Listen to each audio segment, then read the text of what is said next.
flash of cameras greeted Eva Simpson the moment she stepped onto the red carpet. Clad in a floor-length emerald gown that hugged her curves and shimmered under the city lights, she looked every bit the picture-perfect wife of a Manhattan mogul. Her dark brown hair was swept into a polished chignon, her makeup flawless, her posture regal. And beside her, in his perfectly tailored charcoal suit and signature steel gray gaze, stood Anthony Simpson, real estate titan, media darling, and the man she once believed would love her through anything. They posed for photos outside the Metropolitan Opera Gala, smiling on cue. But Eva could feel the tension in Anthony's body just beneath the surface. His hand resting on the small of her back was loose, robotic. His attention, though outwardly engaged with the cameras, never once met her eyes. Inside the grand hall, laughter and champagne flowed. She watched as Anthony mingled, charming donors and industry elites with effortless precision. He was magnetic, respected, and completely unreachable. He hadn't touched her in weeks. Their conversations were mostly about public appearances, business strategy, and how to deflect the growing rumors about their childless marriage. They had tried for years. 3 rounds of IVF, endless injections, miscarriages that gutted her, blood tests, surgeries, hope dangled like a cruel prize they could never reach. And through it all, Eva had clung to the idea that love could survive disappointment. But somewhere along the line, Anthony stopped showing up emotionally. His gentle reassurances turned into sterile silence. He buried himself in work, in control, in resentment he never voiced, but wore like an invisible cloak. And when his mother began whispering about legacy and heirs at family functions, he didn't correct her. He didn't protect Eva. He simply let the implication fester, that she was the problem. That night, while Anthony laughed at a joke from a banker's wife, Eva excused herself to the powder room. Alone in front of the mirror, she took a slow breath and looked at her reflection. Her eyes, brown, soft, tired, told the real story. A woman lonely in a marriage people envied. A wife who once dreamed of tiny feet pattering across marble floors, who now couldn't even remember the last time her husband kissed her like he meant it. The door opened and closed. Another woman entered, chatting on the phone, barely glancing at her. Eva smoothed her dress and walked out, slipping back into the role expected of her. Perfect wife. Beautiful smile. Silent pain. Outside, as they made their way to the car, Anthony reached for her hand but held it loosely. She didn't grip it back. Not anymore. The soft hum of fluorescent lights buzzed above Eva's head as she sat in the cold, sterile exam room. The smell of antiseptic and latex lingered in the air, clinging to her senses like a familiar ache. She sat perfectly still on the paper-covered table, arms wrapped tightly around her waist, not from the chill, but to keep herself from falling apart. The doctor's chair was empty now, the monitor beside her dim. She had already heard the words, "I'm sorry, Mrs. Simpson. The embryo didn't implant. This round was unsuccessful." Her ears were still ringing. Eva closed her eyes, tilting her head back against the beige wall. Her throat tightened as a wave of disappointment washed over her chest like icy water. She had braced for this outcome. After all, the odds were never in their favor. But hope, persistent, traitorous hope, had still bloomed in her like spring through frost. And now it withered. Again. This was the 4th round. 4 rounds of promises, 4 rounds of hormone shots that left her nauseated and moody. 4 cycles of ultrasounds, counting follicles, whispering prayers before transfers. 4 times her heart rose, only to shatter silently in rooms just like this one. She opened her eyes and stared at the tiny framed photo on the wall across from her, a stock image of a smiling couple holding a newborn baby in a sun-drenched nursery. It was cruel, thoughtless, mocking. Her fingers curled against her side as the tears started to come. Not sobs, no, she was long past sobbing, but quiet, exhausted tears that slipped from the corners of her eyes and soaked into the neckline of her silk blouse. She didn't bother to wipe them away. There was no one to see. Anthony hadn't come to this appointment. He said he had a meeting. "We know how this goes," he'd said flatly over breakfast. "Call me if there's any change." He didn't ask how she was feeling, didn't even look up from his phone. The nurse re-entered gently, handing her a folder and murmuring something about next steps and support groups. Eva took it without looking, murmured a quiet thank you, and left the office with her chin up, even as her chest caved in. Later that night, back at their penthouse, the city sparkled below their floor-to-ceiling windows, oblivious to her pain. Eva sat at the dining room table in silence, a glass of untouched wine before her. She heard the door open and shut. Anthony entered, phone to his ear, speaking sharply about a deal on Park Avenue. He dropped his briefcase and shrugged off his coat without glancing at her. When he finally ended the call, he walked past her, stopping just long enough to say, "I had my lawyer draft the paperwork. I'll have them sent over in the morning." Eva blinked. "What paperwork?" He looked at her finally. Not angry, not cruel. Just, "Done. The divorce, Eva. I think we both know this isn't working. There's nothing left to try." She stared at him, her mouth parting, heart pounding. "You're doing this now?" Her voice cracked. "Tonight, after, I can't do this anymore," he said simply. "I need to move on." She wanted to scream, to throw the glass, to demand how he could abandon her now, when she'd given everything, endured every heartbreak in silence. But all she said was, "So that's it?" Anthony nodded once, yes. As he turned away, Eva looked down at her trembling hands. In her body was the fading echo of life that never came to be. In her heart, the final nail in a love that had died long before tonight. She sat there for a long time, alone, in a home that no longer felt like hers, letting the tears fall freely now, with no one left to see or care. The ink on the divorce papers dried faster than Eva's heart could process the fracture. It was finalized within weeks. Clean, cold, efficient. Just like Anthony. His legal team ensured the headlines were tightly controlled. Amicable separation, irreconcilable differences, private matter. But the whispers filled the gaps. Too much pressure. She couldn't give him an heir. She had everything. How did she let it fall apart? They didn't know about the sleepless nights, the hospital gowns, the days she spent curled up on the bathroom floor after injections left her shaking. They didn't know how alone she had felt for so long in a marriage filled with crystal chandeliers, but no warmth. They didn't know he never held her after any miscarriage, that he never asked how she felt, only what the doctor said.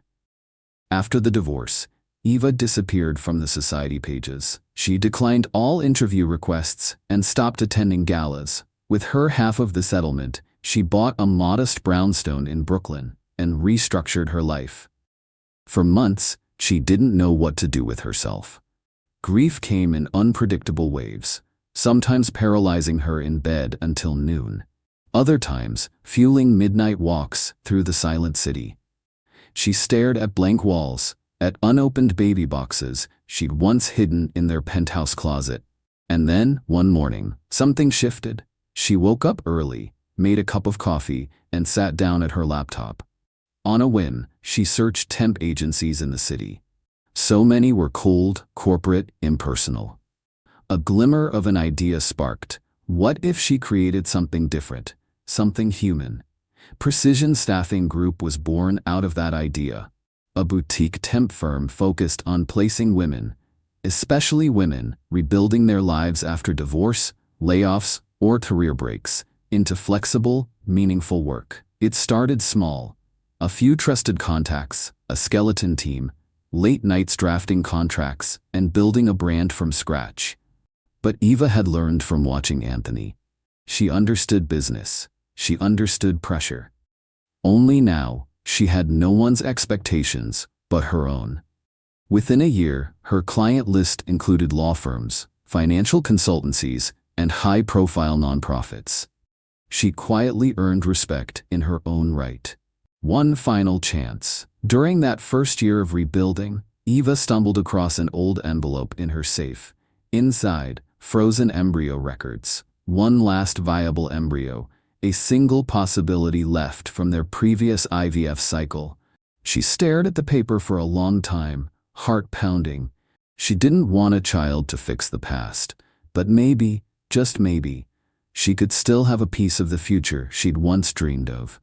After long conversations with her doctor and weeks of soul-searching, she scheduled the procedure. She told no one, not even her closest friends.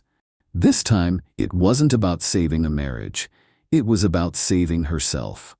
9 months later, under a different name and with a private midwife, Eva gave birth to twins, Gabriel and Sienna.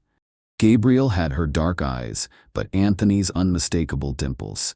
Sienna had her curls and the same furrowed brow Anthony wore when deep in thought.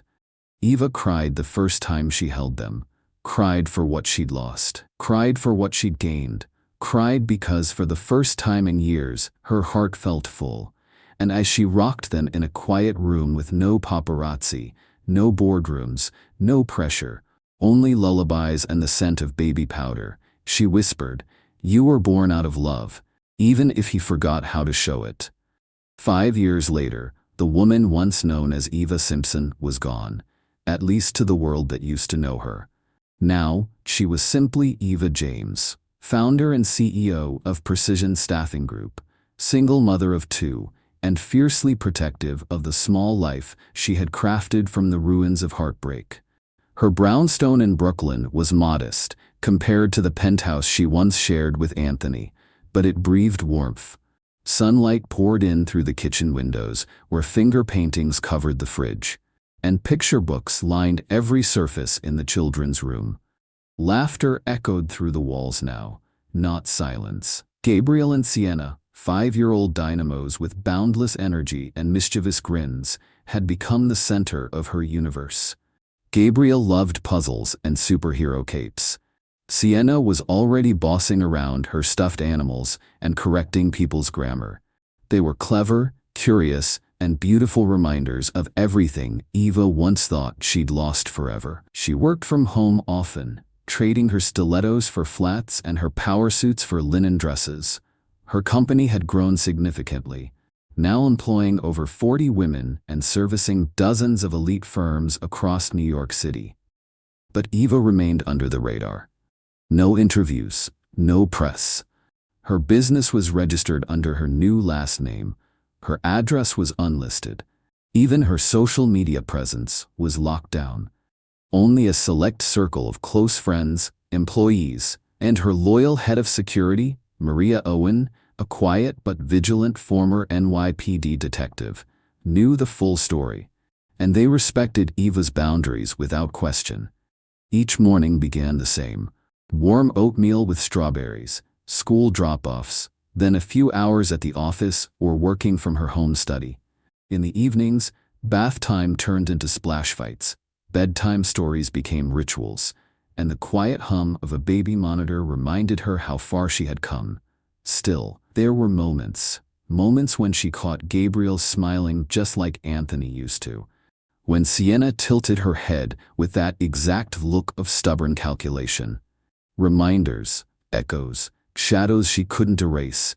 Eva kept a drawer in her nightstand filled with mementos, hospital bracelets, sonogram photos, and one letter she had written but never sent. They weren't born out of revenge. They were born out of love. Love you no longer wanted. She had thought of mailing it to Anthony more than once. But what would be the point? He made his decision. He had turned away, and she had vowed never to let her children feel unwanted the way she once did in her own marriage. On a cool spring afternoon, Eva sat on a bench in Prospect Park while the twins played nearby. Gabriel chased butterflies. Sienna twirled in her new pink dress. It was a perfect day. Breezy, calm, peaceful, until she felt it. A presence. She turned slightly and caught a glimpse, just a blur at first. A man in a gray overcoat, standing not far from the playground path, looking in her direction. Then their eyes met. Her breath caught in her throat. Her body went cold. It was Anthony, older, sharper, alone. His gaze drifted past her, to the children, to their children. She snapped into motion, standing up quickly as Maria, always nearby, materialized beside her and murmured, "Get the kids, I've got him." Eva scooped up Gabriel and called Sienna, heart racing. She didn't speak, didn't let her eyes betray the panic rising in her chest. By the time Anthony took a step forward, Maria was already between them. Calm, firm, that's far enough. He didn't speak, didn't push, just watched as Eva turned and walked away with their children.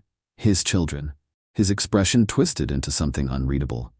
By the time they were gone, he stood alone on the path. 1,000 questions forming behind his stunned silence. Anthony stood motionless on the path, long after Eva disappeared down the hill with the children.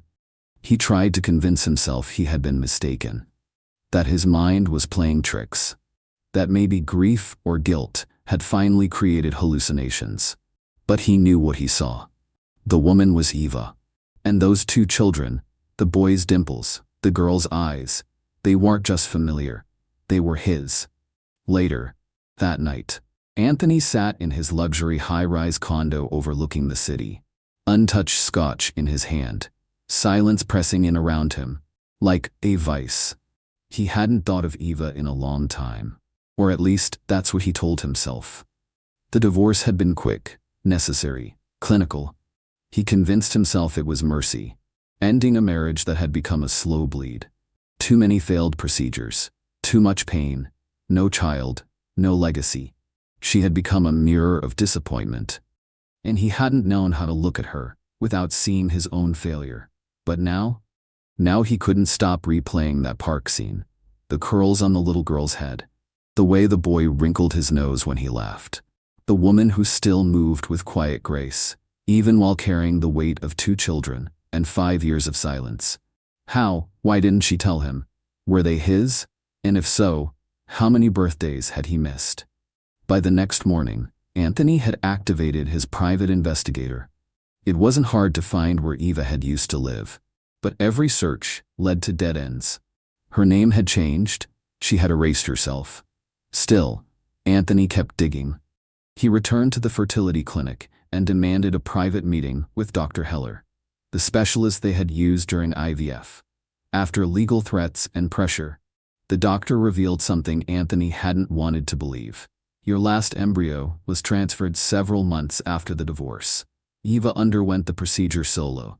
I assumed you knew. Anthony's breath left him. She had gone through it alone, without telling him, and it had worked. He had a family, and he walked away before it ever began. 3 days later, after another restless night of chasing shadows, Anthony came home to find a white envelope resting on his foyer table. No return address, no stamp. Hand-delivered. He recognized the handwriting instantly. Elegant, slanted, precise. Eva's. His fingers trembled as he opened it. Anthony, you saw them. I could see it in your face. I never intended to hide them from you forever. But I also didn't want them born into bitterness. They weren't born out of revenge. They were born out of love. Love you no longer wanted. I made the choice to raise them alone because I had already been doing everything alone for years, even before the divorce. You gave up before they had a chance to exist. I never did. This isn't an invitation. It's a truth you deserve to know. Yes, Anthony read the letter twice, then a third time, slower each time, as the full weight of her words sank in. He thought he had buried regret under success, under new deals and press conferences and glossy headlines. But this regret was different. It had names, faces, laughs, dimples. It had 5 years of birthdays and scraped knees and nighttime lullabies he had never heard. And suddenly, none of his wealth, power, or real estate holdings could fill the space that had opened inside him. Anthony couldn't sleep. After reading Eva's letter, everything else in his life, his calendar, meetings, closing deals, blurred into background noise. For the first time in years, he felt powerless. He had all the resources in the world, but none of them could undo the choice he made the day he filed for divorce. He had walked away from his wife, and from children he never knew he had. His calls to the fertility clinic were followed by another revelation. It had likely never been Eva who struggled with infertility. A confidential review of past results, things his pride had once overlooked, told him to ignore, pointed instead to his low count, poor morphology. Dr. Heller confirmed what he'd once refused to accept. Eva didn't want to place blame. She only asked what more she could do. The shame hit harder than he expected. While Anthony had spent the past 5 years focusing on expanding his real estate empire, Eva had been carrying the emotional weight, alone. Grieving, building, giving birth. He stared at himself in the mirror that evening, seeing something hollow behind his tailored suit and expensive tie. Not the mogul the world admired, but a man who abandoned his family before he knew it existed. Meanwhile, Eva sat in the living room of her brownstone, curled on the couch, while Gabriel and Sienna colored at the table beside her. Her fingers gripped a mug of chamomile tea, but her thoughts were anything but calm. She had expected Anthony might come looking. What she hadn't expected was how fast he would act. Maria, her head of security, had intercepted multiple attempts already. Calls to the office, inquiries to private investigators in her neighborhood, even one of Anthony's junior executives trying to pose as a temp agency client. "I don't want this becoming a game of cat and mouse," Maria warned. "If he crosses a line, we'll respond." Eva nodded, torn. She didn't want to live in hiding, but she wasn't ready to let her children walk into the arms of a man who once walked away from her. Worse, what if Anthony wasn't there to stay? What if this was just guilt, a publicity play? Gabriel looked up from his drawing and beamed. "Mommy, look, it's our house, and you and me and Sienna and Cookie, the dog, a rescue mutt Eva adopted a year ago." Eva smiled, brushing tears away before they could fall. "It's perfect, baby." They were her world. Everything else, Anthony, the past, the pain, had been locked away behind carefully guarded doors. But now, those doors were rattling. A week later, Eva received a request through her company's main line. A simple message from a wealthy donor wanting to discuss employment opportunities for women re-entering the workforce. Something about it made her pause. Then Maria called. "He tried to meet with you through the agency's corporate outreach. He's getting desperate." That evening, Eva sat down again to write, not another letter, but notes, a plan. She didn't want confrontation, but she owed herself a voice. And maybe, her children deserved some version of the truth before it reached them through tabloid whispers or a knock at their school gate. Later that night, after the twins had gone to bed, Eva opened a locked drawer and took out a memory box. Inside were baby bracelets, hospital photos, and an old gold pen. She hadn't used it in years. That night, she clicked it open and began to write a new letter. This one wasn't for him. It was for her children, just in case. Eva rose before dawn, as she always did. Before the twins stirred. Before her team logged on. Before the world could ask anything of her. Mornings were her sanctuary. She brewed coffee in silence, wrapped herself in a soft robe, and stepped onto the small balcony of her brownstone. The Brooklyn skyline still shimmered with the last touch of night, and for a few precious minutes, she let herself breathe. The peace wouldn't last, because she knew, deep in her chest, that Anthony wasn't going to let this go. Her office space in downtown Brooklyn was understated yet elegant. Exposed brick, polished floors, hand-picked art from emerging local female artists. The walls were lined with framed photos of women, smiling in new workspaces, some holding children, others shaking hands with new employers. Many had been through hardship, divorce, homelessness, workplace harassment. Women like her. Precision Staffing Group was more than just a business. It was a haven. That morning, Eva led the weekly strategy meeting, reviewing client portfolios and upcoming placement contracts. Her team admired her leadership. Calm, decisive, empathetic. But none of them knew how her heart thudded behind her composed exterior every time her phone buzzed. During a break, she stepped into her office. On her desk was a bouquet of white peonies. No card. No name. Maria entered moments later, jaw clenched. They came from Anthony's office. Discreet delivery. His assistant called anonymously, but we traced it. Eva's fingers lingered on the petals, soft and cold. "He's pushing," Maria said. "Still no press involvement. He's playing the long game." Eva nodded slowly. "Then so will I." Back at home, Eva transformed again, trading boardroom heels for storytime socks, executive tone for gentle lullabies. Gabriel and Sienna danced barefoot in the living room to the sound of old jazz records. They fought over the last cookie. They giggled during bath time. They begged for one more story. And when she kissed their foreheads and whispered, "You are so loved," it was more than a ritual. It was armor, a promise, a shield against the pain she once knew too well. Still, once the lights were off, she lay awake. Because the questions were creeping closer. She knew it was only a matter of time before Gabriel or Sienna asked where they came from. Why they didn't have a father like other kids. Why no one shared their dimples. And when the truth finally came knocking, she didn't want it to come from a stranger. Or worse, through a photo snapped by some hungry journalist, connecting dots too quickly. That weekend, Eva called her lawyer. "I'm not looking for drama," she said calmly. "But if he files for rights or goes to the media, I want to be ready." Then she called her therapist, then Maria, then the children's school. She wasn't afraid of Anthony. She was afraid of the chaos he brought with him, of how it might affect the life she had built so deliberately, so delicately.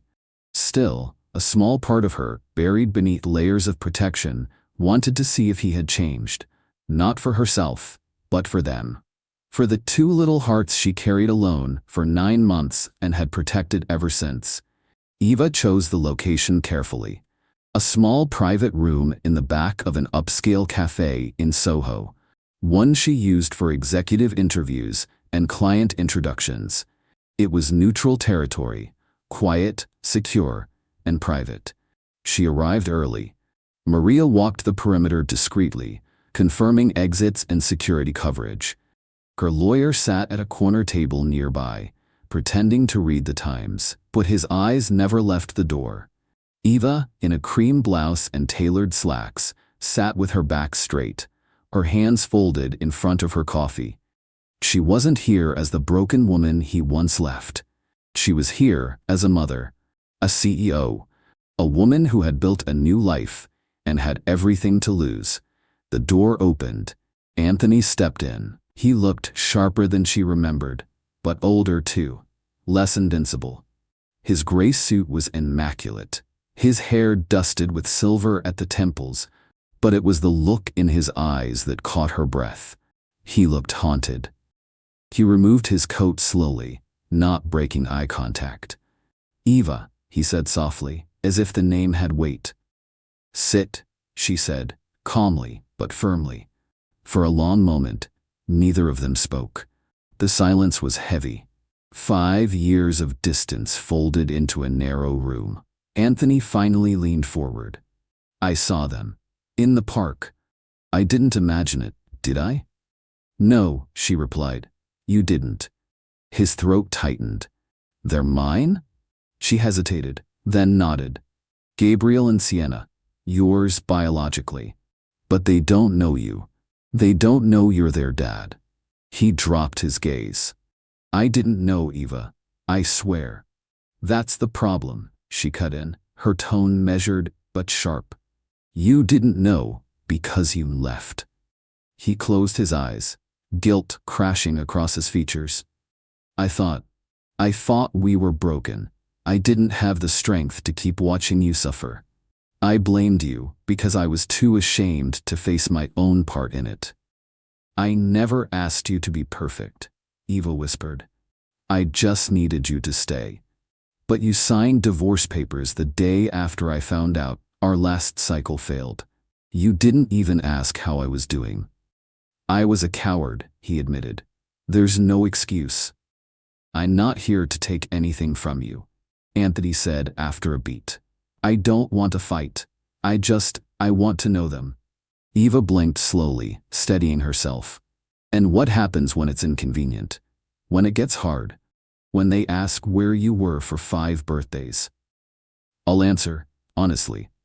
They'll ask why you left me. I'll say I made the worst mistake of my life.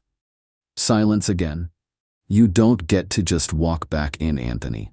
They're not proof of your redemption. They're people. Little people with routines and fears. And memories you're not part of.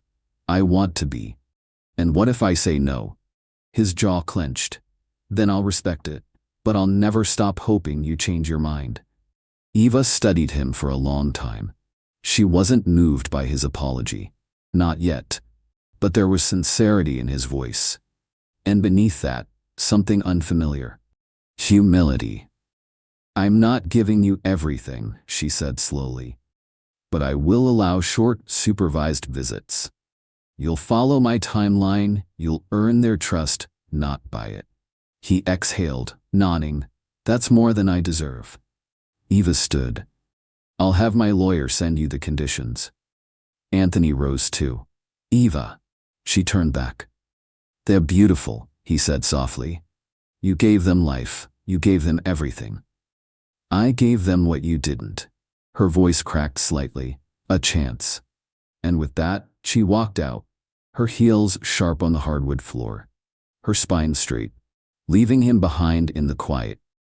The first visit happened a week later. Eva chose a local children's play museum, public enough to feel safe, structured enough to keep things on schedule. Maria trailed quietly nearby, a protective shadow. Eva didn't tell the twins who Anthony was, only that Mommy's old friend would be joining them for the day. She wasn't ready to explain more. Not yet. Gabriel clung to her hand as they walked in, while Sienna bounced excitedly ahead. Anthony was already inside, standing stiffly by the entrance of the climbing exhibit. Looking like a businessman, lost in a sea of foam mats and finger paint. He spotted them, and froze. Gabriel tilted his head. Mommy, is that the friend? Eva nodded slowly. That's him. Anthony crouched down to their level, unsure, voice gentle. Hi there, I'm Tony. They exchanged cautious glances, then Sienna grabbed his hand. Come on, we're building rocket ships. Gabriel followed after her. Eva remained behind, stunned by the ease of it. The curiosity in their little hearts. The immediate openness she had feared would take months. And still, she didn't let herself breathe too deeply. One moment of charm wasn't enough to erase 5 years of absence. From the cafe inside the museum, Eva sipped tea and watched. Anthony followed the twins through obstacle courses, built block towers, and sat cross-legged during story time. He didn't check his phone once. He looked clumsy, unsure, awkward, but present. Later, when Sienna tripped and scraped her knee, Anthony was the one who scooped her up before Eva could cross the room. He whispered soothing words, kissed her curls gently. Gabriel stood close by, holding her hand like a little protector. It was a moment that pierced deeper than Eva expected, because in that instant, she remembered. Anthony used to hold her like that, back before the silence, back before the blame. After the visit, they walked home. Gabriel looked up at her. Can we see Tony again? Eva hesitated, heart aching. Did you like him? Sienna nodded. He's funny, and he helped me with the spider maze. Eva crouched, brushing hair from their foreheads. Maybe, but only if Mommy thinks it's safe and good, okay? They nodded, content, trusting. That night, after they were asleep, Eva sat on her bed and stared at the ceiling. She wasn't sure what scared her more: Anthony walking back out of their lives, or staying in. A message from Anthony. At midnight, her phone buzzed. "Anthony, thank you for today. I don't deserve it, but I'll earn it. Every minute. For them. For you too, if you ever let me." Eva stared at the message. Then she turned off the phone without replying. Because this time, she got to decide what came next. 3 weeks. That's how long Anthony had shown up. Every Tuesday and Saturday like clockwork. No excuses. No delays. No grand gestures. Just quiet consistency. He arrived early, brought snacks, learned the twins' favorite colors and bedtime songs. He read books, helped with spelling words, built cardboard castles in the park. He even sat cross-legged on the floor of Eva's brownstone once, letting Sienna paint his nails while Gabriel gave him a pirate eye patch made of string and paper towel. Eva stood in the doorway that day, arms folded, watching the scene unfold, with something warm and dangerous creeping into her chest. A flicker of trust. It scared her. How easily her children had begun to expect him. Ask for him. Laugh with him.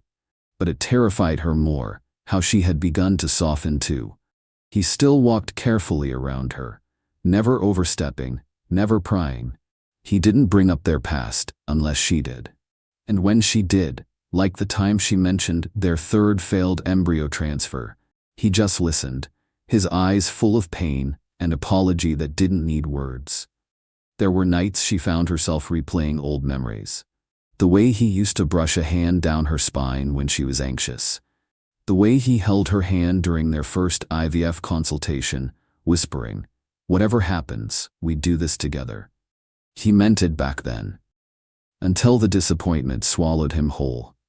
One evening, after a late visit at the brownstone, it started to rain. Hard. The twins were already in pajamas, glued to their movie, and Eva offered, against her better judgment, for Anthony to stay for dinner until the storm passed. She regretted it immediately. But the kitchen became warm with sound. Anthony helping Sienna set the table.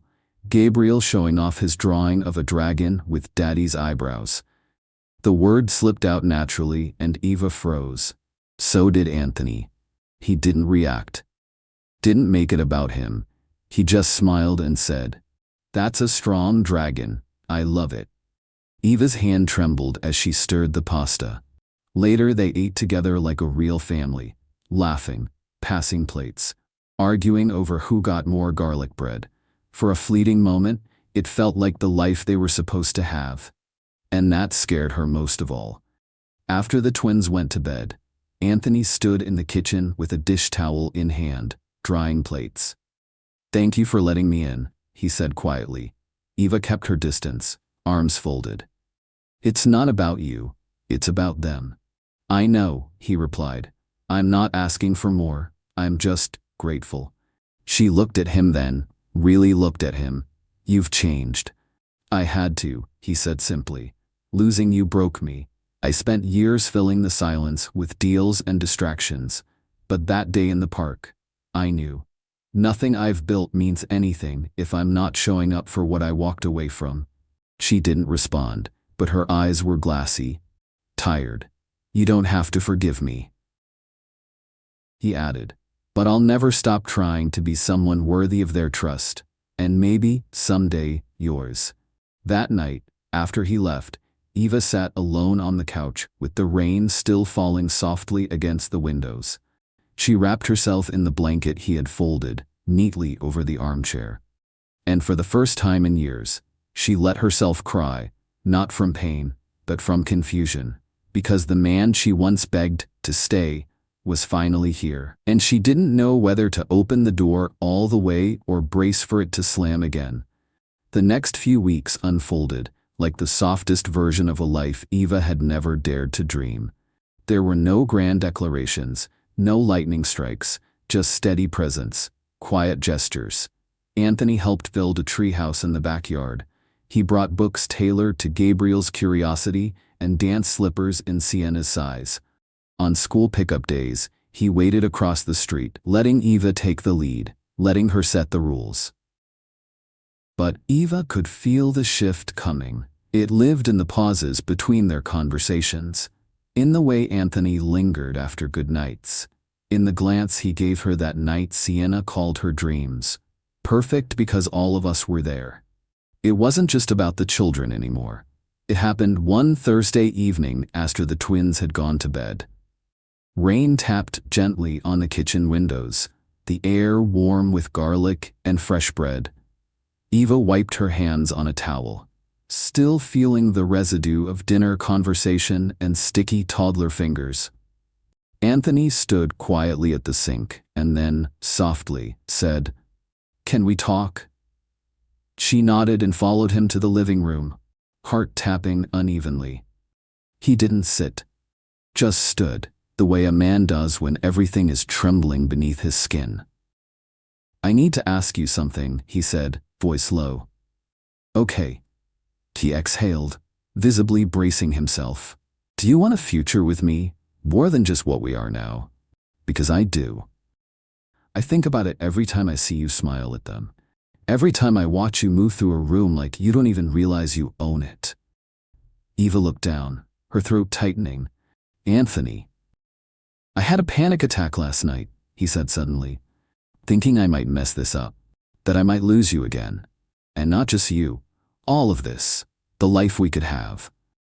She blinked, startled. "Why are you telling me this?" "Because the man I was, he would have hidden it, buried it in work, pretended he didn't care. But that man lost everything, and I swore if I ever got the chance to stand in front of you again, I'd be honest." Eva sat down slowly, eyes filled with a storm she couldn't name. "I was so angry at you for so long," she whispered, "not just for leaving, but for leaving me alone in it. You shut me out when I needed you most." "I know," he said, "and I hate myself for that every single day. And I didn't tell you about the twins, because I didn't think you deserved to know, not then." "You were right," he said softly. "But now." Her voice trembled. "Now I don't know if I'm protecting them or protecting me." Anthony dropped to one knee, not with a ring, not yet, but with his full weight in his voice. "I don't want to hide you, or us, not anymore. I want the world to know who we are, together. Not the headlines, just us." Eva looked at him for a long, long time. Then she reached out and touched his face, slowly, gently. "I do want a future," she whispered, "but it has to be our future, built on everything we've become, not everything we were." He nodded, eyes glistening. "Then we start over. Whatever pace you need, whatever path you choose, I just want to be on it, with you." And for the first time in a very long time, she let herself believe that maybe the broken could become beautiful. The second proposal didn't come with diamonds. After a year of being steady in their life, it came with morning pancakes. Anthony had stayed over for the first time since the divorce, not in her bed, but on the pull-out sofa at Gabriel and Sienna's insistence. The twins had tiptoed into the kitchen before sunrise to surprise Eva with breakfast. Their recipe was half batter, half disaster. Anthony had helped them clean up the flour fight, and somehow still managed golden stacks of pancakes by the time she walked in, sleepy-eyed and barefoot. Eva looked at the chaos. Whipped cream on the table, syrup on the twins' noses, Anthony smiling like he'd never smiled in the boardroom, and laughed. The sound wrapped around him like a promise. He reached behind him, pulled a small velvet box from the counter. Not black and sleek, like the one from many years ago. This one was simple, handmade, a ring of interwoven gold strands, representing two paths becoming one. He got down on one knee as Gabriel gasped and Sienna squealed. "Are you marrying Mommy again?" Anthony looked up at her, eyes clear and vulnerable. "I don't want to fix the past," he said. "I want to build something new, with you, with them, with us." Eva stared at him, heart aching from the softness of it. Then she nodded, Only if I get full veto power over your mother's guest list. He laughed, chest releasing years of held breath. Deal. The twins tackled them both in a messy hug, and the syrup-soaked morning became the first day of their new life. 1 year later. The ceremony was quiet, private, a garden in Hudson Valley with fewer than 30 people. Eva wore a simple ivory gown with no veil. Gabriel and Sienna walked her down the aisle. Anthony wore his heart on his sleeve. There were no paparazzi, no headlines, just love. 3 years later, the Simpsons lived in a brownstone together. Their old one sold, the new one shared. Anthony scaled back his corporate role, taking on mentorships and philanthropic projects, especially those related to single parents and infertility support. Eva expanded Precision Staffing Group into a multi-state firm, opening branches in Philadelphia and D.C., hiring women like her, strong, resourceful, once broken, now whole. Gabriel wrote comics. Sienna danced and designed dresses out of paper and yarn. They called Anthony Dad without hesitation. Their home was filled with noise, love, and the kind of laughter that only comes after surviving silence. One quiet evening, Eva sat on the back porch with a cup of tea, wrapped in Anthony's old sweater. He stepped outside and joined her, resting a hand on her leg. "You know," he said, voice low, "I still don't know how I got this lucky." She leaned her head against his shoulder. "You didn't." He smiled. "Right, I earned it." She turned to him, kissed his jaw gently. "No, you chose it. And this time, you stayed." The end. Thank you for listening to Green Tea Tales. Help our channel to grow with likes, shares, and subscribes.